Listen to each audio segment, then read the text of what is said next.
Conexão Agenda.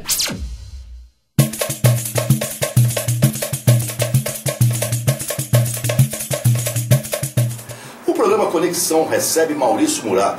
Maurício, ele é sociólogo, é um professor, um homem das letras, e ele acaba de escrever um livro para entender a violência no futebol.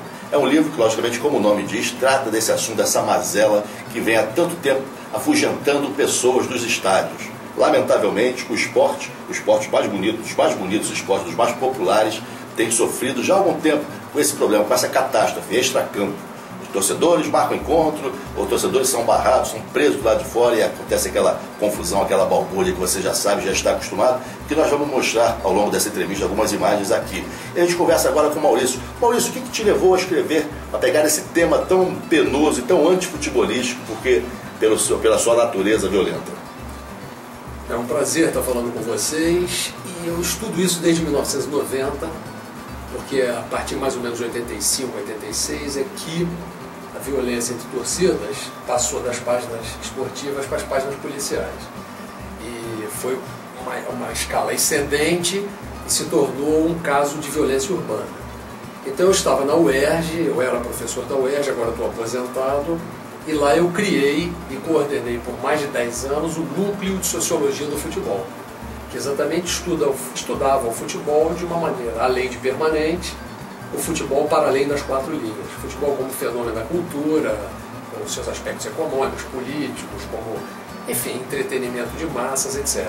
E como naquele momento que surge o núcleo, a violência dos torcedores estava em ebulição, foi a grande primeira pesquisa que nós fizemos. E de lá para cá eu não parei, exatamente com esse tema, o que prova que a situação não mudou. Aliás, cresceu, se expandiu, se tornou muito mais complexa nesse período de 90 para cá, principalmente a partir de 2005, com as conexões entre setores vândalos das torcidas organizadas e o crime organizado. O que explica você ver conflitos entre torcedores do mesmo time e torcedores até da mesma torcida. Quer dizer, como é que se explica isso?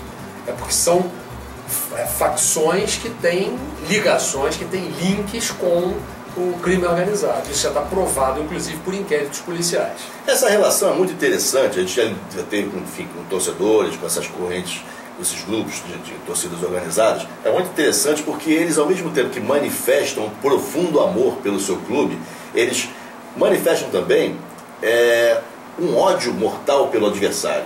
Isso é muito estranho, muito curioso. Por exemplo, teve um caso domingo passado, Botafogo e Corinthians, em que torcedores, o ônibus do Corinthians foi parado e pegaram 30 e tantas pessoas com um cacetete, com prego na ponta. Exatamente 45. 45 pessoas. Sendo que 2 menores. Como é que pode um organismo humano apaixonado por futebol armazenar duas emoções tão contraditórias? Amor por um clube e ódio pelo seu adversário. O futebol não é feito pelos dois, ou seja, pelo time e a oposição, e é superando em campo que esse seu time vai prevalecer e que justifica toda essa relação de amor. Como é que você pode querer anular o outro para que seu time prevaleça? Isso não vai além da questão do futebol? O entendimento não é truncado? É truncado, falta consciência, falta informação, falta inclusive a percepção de que o esporte necessita do outro, até para que a vitória aconteça. Senão seria treinamento apenas, né? Seria apenas treinamento. Pronto. Ou como, por exemplo, quando se compara que o futebol é uma guerra simbólica, eu acho isso muito discutível, porque a guerra pressupõe, primeiro, tem uma razão de Estado, né, a guerra, supostamente. Depois ela tem um objetivo de eliminação do outro. Enquanto que o esporte não, o esporte tem o objetivo de vencer o outro. Então uma coisa é adversário, outra coisa é inimigo. Uma coisa é rivalidade, competição, outra coisa é agressão ou agressividade. Então acho que falta consciência, eu acho que a multidão ela tem um espírito, né, muito apaixonado, e isso exacerba tudo.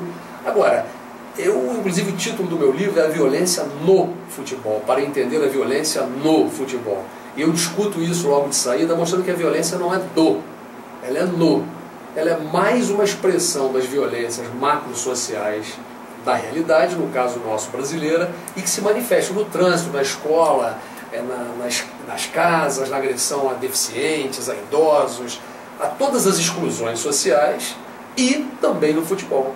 Eu costumo brincar e falar, por acaso o endereço do futebol brasileiro é o Brasil. Né? Então, eu acho que falta muita consciência, muita informação, inclusive do que representa o futebol para a cultura brasileira. Quer dizer, uma grande identidade, uma grande expressão das massas brasileiras, que tem muitas coisas positivas. Agora, tem essa mazela da violência, que é uma coisa trágica. Eu acho que a violência é importante que fique bem claro, e as nossas pesquisas confirmam isso há mais de 20 anos, tem várias estatísticas no livro, tudo com base em pesquisa, porque o livro é o seguinte, é uma coleção da editora Saraiva, cujo título geral é Para Entender. E a finalidade é você ter muita pesquisa, muitos dados, ter uma análise aprofundada do tema, mas com uma linguagem muito fácil, para que todo mundo possa ler e compreender, senão nós ficamos falando para nós mesmos. Né? Então, no livro eu destaco exatamente isso, quer dizer, com base em muitas pesquisas e dados, estatísticas, muita coisa, mas uma conclusão fundamental é que a violência não é da torcida organizada como um todo, mas de setores infiltrados nas torcidas organizadas. Isso é muito importante para o diagnóstico do problema e para as medidas de controle e solução, porque não adianta isso de falar vamos acabar com a torcida como um todo, porque não é por aí. Olha, Maurício, é interessante também você citar uma outra coisa que se comenta muito, sabe, até o grau de responsabilidade. Eu falo dos atletas em si. Muitas vezes você vê o atleta na comemoração de um gol fazer gesto como se ele estivesse com uma arma atirando na torcida adversária, ou mandando a torcida adversária se calar, ou enfim, tripudiando sobre o outro, sobre o adversário. Logicamente que isso incita um ódio, incita uma bronca, uma rivalidade. Qual o papel e qual a responsabilidade desse jogador de futebol, esse ganhador de muito dinheiro, geralmente, para jogar futebol, nesse aspecto? Que geralmente ele até faz um apelo, vamos parar com isso e tal, mas você vê dentro de campo, muitas vezes, ele incitando essa guerra. Qual a responsabilidade dele nesse momento? A responsabilidade é enorme, é a responsabilidade do ídolo, né, do herói popular, que tem, simbolicamente, um impacto muito grande sobre as coletividades. Só que eles não têm essa consciência. Os clubes e as federações não têm nenhum incentivo no sentido de conversar, de explicar, de informar isso a eles. E aí, qual a conclusão? E as nossas pesquisas procuraram captar isso. É que a violência dentro de campo, ela é estimuladora da violência fora.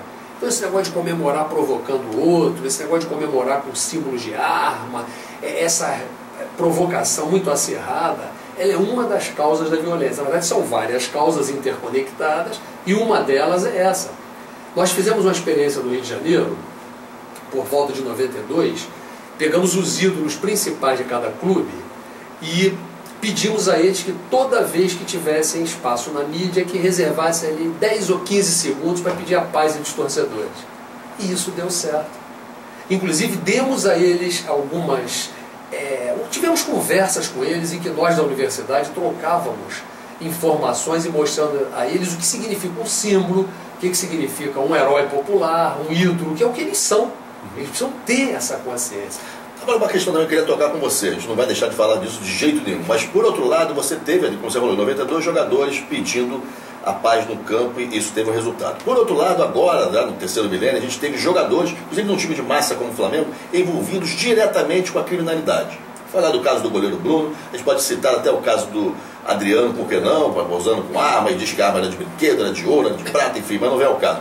Mas ali o torcedor, seja ele do time adversário ou do seu próprio time, está vendo o seu ídolo envolvido diretamente com algo que inspira a criminalidade. Tudo isso vai para o buraco quando você faz esse apelo, quando as forças positivas querem mudar, esse tipo de situação não vai para o buraco com essas atitudes na prática? Eu costumo dizer o seguinte, o futebol é a expressão da vida brasileira, expressão das contradições da vida brasileira. Então tem o positivo e o negativo ali dialogando.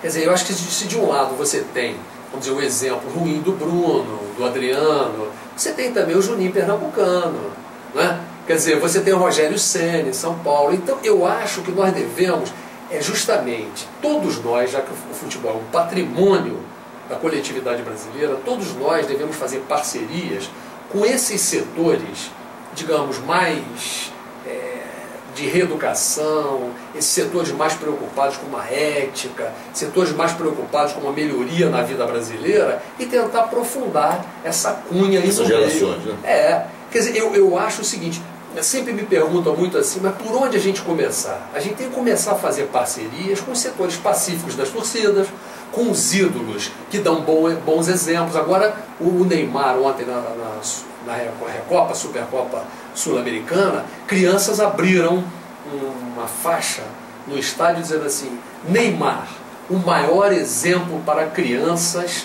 do Brasil. Quer dizer, isso tem que ser assumido minimamente pelo líder. Quer dizer, isso tem que ser levado como um projeto dos clubes, das federações, as universidades têm que se envolver, porque a grande realidade é o seguinte: nenhum país se salva, em nenhum regime político, sem a educação. Quer dizer, é só uma educação de qualidade profunda que aumenta o nível de informação, que aumenta o grau de cidadania das pessoas, de consciência, de capacidade de discernimento. O que fizeram no Brasil? Acabaram com a educação.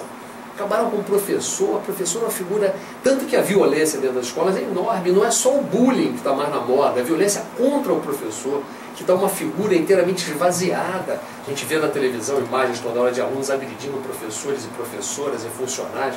Qualidade péssima. Quer dizer, e até uma brincadeira que se faz, mas que é a expressão dessa triste realidade, assim, qual é a solução? A educação brasileira tem solução. No horário eleitoral gratuito, na época de eleição. Todos os candidatos têm sempre soluções. E na realidade a educação está cada vez pior. Principalmente a escola pública. O professor, essa é uma violência contra ele ganha as condições de trabalho. Quer dizer, então sem educação realmente não há solução. E na verdade o que a gente percebe, inclusive quando a gente compara grau de violência, de controle de violência nos estádios, por exemplo, aqui na Europa, você vê o diferencial é exatamente esse. E aí, quando você tem a possibilidade de fazer parcerias com esses setores que minimamente poderiam enfrentar um pouco esse desastre da educação nacional, é com eles que a gente tem que começar trabalhando. Eu não vejo outra saída, você tem que começar a ampliar suas parcerias e fazer grupos de pressão, porque aí você aumenta a massa crítica e a tentativa é isolar o que há de negativo e ampliar o que há de positivo.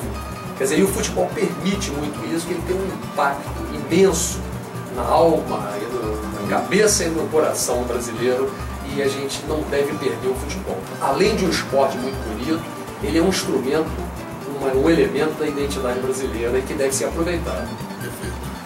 A gente acaba de falar com o professor, com o sociólogo Maurício Murat, que está lançando um livro que trata desse assunto que a gente vai ter que discutir muito, até porque o Brasil está às vésperas da Copa do Mundo, que é a violência no futebol. A gente agradece e a gente segue com conexão. Eu que agradeço, sempre à disposição de vocês. O lançamento é amanhã, sábado, dia 29 de setembro, a partir das 18 horas, na Livraria Saraiva do Shopping Rio Sul. E lá vamos fazer um grande encontro com os setores pacíficos das torcidas organizadas, com ex-jogadores que também são excluídos, isso também é violência, e com deficientes. O Brasil ganhou agora a medalha de ouro no futebol de cegos, foi um espetáculo e não tem nenhum incentivo. Então nós vamos reunir esses grupos, excluídos pela violência, direta ou indireta, no Brasil, para fazer lá um grande evento. Maravilha. A gente segue conexão.